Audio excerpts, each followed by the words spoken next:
Hi, I'm G. Welcome back to my art channel, and this is my first go with ARTEZA's watercolor tubes. So the kind folks at ARTEZA have sent me a big box of watercolors. Looks like that. So we've got 60 colors in there that I need to have a bit of a go with, and then I thought I'd do you a review, letting you know what I thought of them.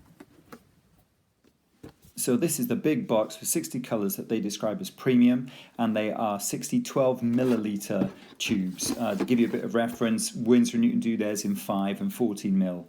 On the back of the box, you've got some watercolor helpful tips, a little QR code, and also a QR code for a bit of money off.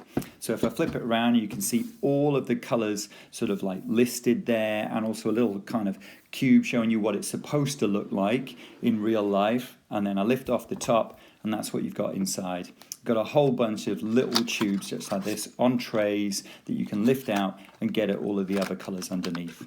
So when I pull one out and have a closer look at it, there's info on the actual tube. You've got a little plus system for its permanence, you've got a square system for its transparency, and then you've also got the pigments listed on there as well. So flipping off the top, you can just get an idea of the paints inside, and they're quite juicy and quite ready to work. So flipping that back in, it's time for me to do a swatch. Not that kind of swatch. That's more like it. A color swatch is what we're talking about, so we can see all of the different colors together.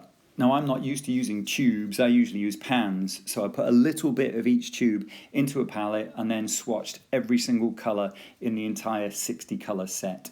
And the first thing that I noticed as I was putting more and more of these paints into these little boxes was that they were a little bit thicker than the watercolors that I'm used to. They seem to be a little bit sedimenty, or there's some kind of powder or binder or something in there that stopped them being quite as transparent as what I'm used to. Now, you know, I've got to say right here, I'm used to using Winsor & Newton's professional artist watercolors or artist watercolors. So that's what I'm comparing them to. I guess I'm comparing them to a sort of higher end product.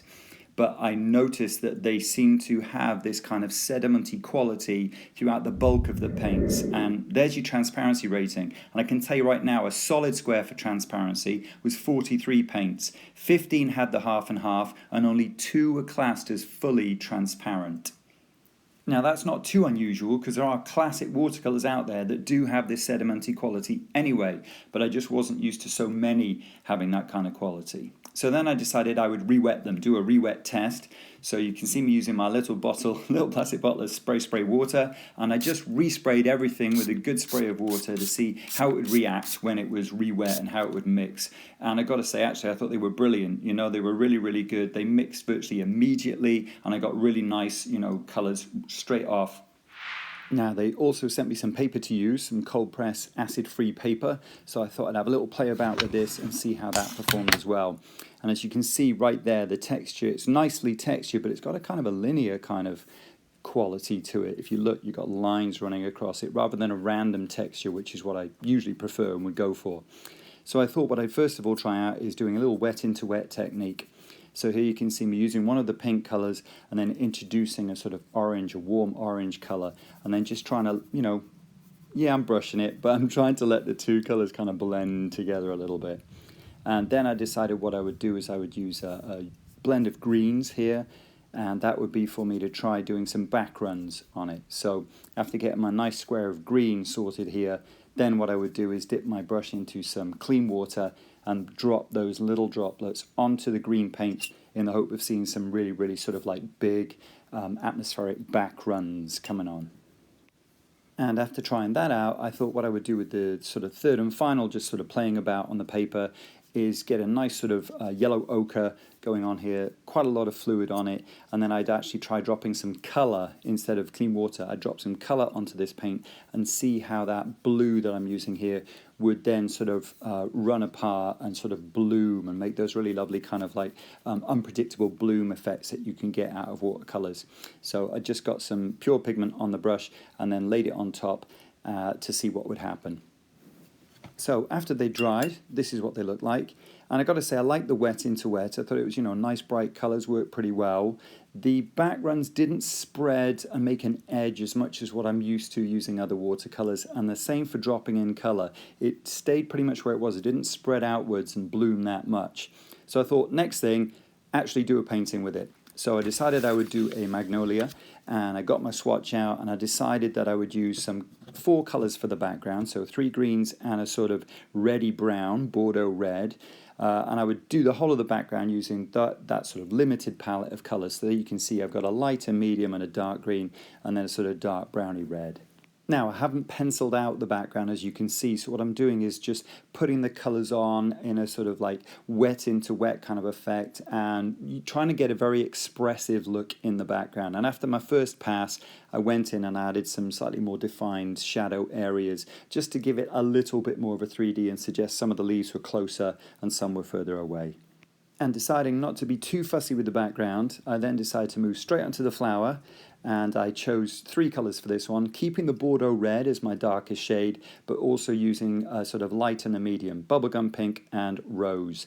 So what you can see me doing here is sort of like wetting each of these petal shapes that I'm working on, and then just letting the colours flood on. So I start with the bubblegum pink, then I'm sort of dripping in and popping into the rose colour and seeing how that blends and how that runs and moves around. And if I need some really dark shadow areas within a leaf, that's when you can see me adding a little bit of Bordeaux red, really close to the very base of the actual petals to try and give it that bit of shadow.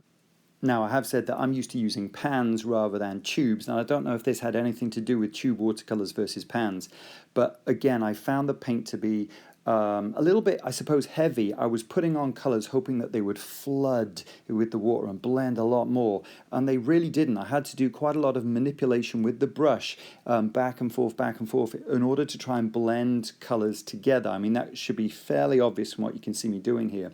So I would add more color and I would blend it in again, and just keep that brush working through the paint in order to try and get a good blend. Otherwise, I felt that some of those darker colors, as I put them on, they would just kind of sit where they were. So this brings me back to the idea of these paints being a little bit sedimenty, a little bit heavy, a little bit opaque, if anything. I mean, they did remind me a little bit of when you use gouache, and it's, you've watered down your gouache a little bit, but it's still got that kind of sedimenty, kind of chalky quality to it. Now, I do know some people that like a bit more kind of thickness to their paints, if you will, a bit more opacity, a bit more ballast to what they're using. Personally, as a watercolorist for quite a long time, I like it when my watercolors are a bit more bright colored and a bit more transparent, which is what I feel that I get from my pan watercolors, and also when I use watercolor markers. I feel I get a real vibrancy from the colors from those, and like I said, very, very see-through, very, very transparent, very, very easy to layer up. Now, part of all of this might be because I'm used to using pans rather than tubes, so these handled a little bit differently to what I'm used to. But if you want to see me try perhaps a different painting, perhaps another flower or something different, using these ARTEZA watercolor tubes again, so I can have a second bite of the cherry with them, leave a comment below and suggest perhaps what you would like to see me try and tackle with them. I'm quite willing to have another go with them and be really, really fair and really, really proper with them. So as I finish up here, I'm going to go in super, super close so you can see the quality of the paint from up close. Now, this kind of box of artist watercolors, I think retails in the UK for about £40. I think that's about $50. So with 60 tubes, that worked out at 66 pence per tube, which I got to say is a bit of a bargain if you're looking to get one big set quickly that's got a lot of different colors in it. Now, I'm used to using maybe 18 pans, 14 pans in a set, so this was a bit mind-blowing to get 60 different colors. I've got to say the quality of them that I felt was very similar to a student grade watercolor, and if you wanted something that was a bit more transparent, a bit brighter, you might want to spend a bit more money and go with something that's a bit more top of the range. But let me know what you think. If you've used the watercolors or what you thought of the video, pop something in the comments below. You can follow me on all the different social media channels. That's my handle, gmassamart, and don't forget to subscribe, share, and like.